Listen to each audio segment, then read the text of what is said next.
వరంగల్ జిల్లా నర్సంపేటలో మెయిన్ రోడ్డుపై ఉన్న శివరామ హోల్సేల్ బట్టల దుకాణం అర్ధరాత్రి విద్యుద్ఘాతంతో పూర్తిగా దగ్ధమైంది. నిన్న రాత్రి బట్టల దుకాణం బంద్ చేసి కుటుంబ సభ్యులు దుకాణం పై అంతస్తులో నిద్రిస్తున్నారు.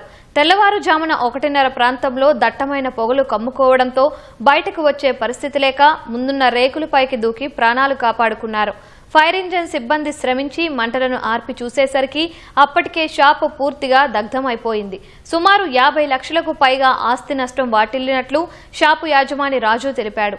ఈ దుర్ఘటనలో దుకాణంలోని బట్టలే కాకుండా ఇంట్లో వస్తువులన్నీ పూర్తిగా దగ్ధం కావడంతో కుటుంబం మొత్తం రోడ్డు మీద పడ్డామని తెలిపారు.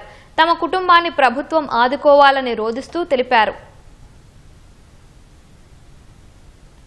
మాకేం ఏర్పడలేదు. పైన మండం కదా, పైకి పొగ బాగా వచ్చింది. అక్కడి నుంచి కిందికి వస్తేనే అందులో పోయేటోనే ఉంటుంది. ఆ కిందికి రాకుండా ఏంటంటే పొగ బాగా వస్తుంది. ఏంటంటే రాత్రి పొగ వస్తుంది అని చెప్పి మా కొడుకు దిగుతారు రూమ్లో పడుకున్నాను. నేను అవతల పడుకున్నాను, లాస్ట్ పడుకున్నాను. ఆ నుంచి లేచి వచ్చింది.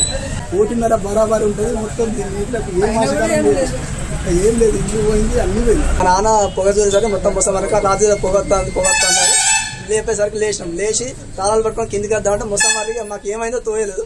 ఇద్దరం ముందు నుంచి షాప్ ముందరికి వెళ్ళి రేకుల మీద మా నాన్న తుడితే మొత్తం కింద అయింది. నేను పక్క తింటే ఆయన పక్క తిన్నాం. కానిస్టేబుల్ వాళ్ళు నైట్ డ్యూటీ వాళ్ళు పోతున్నారు.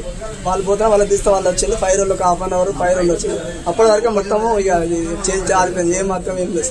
మొత్తం లేదు సార్. కట్టుబట్టలు తప్ప ఏం లేవు.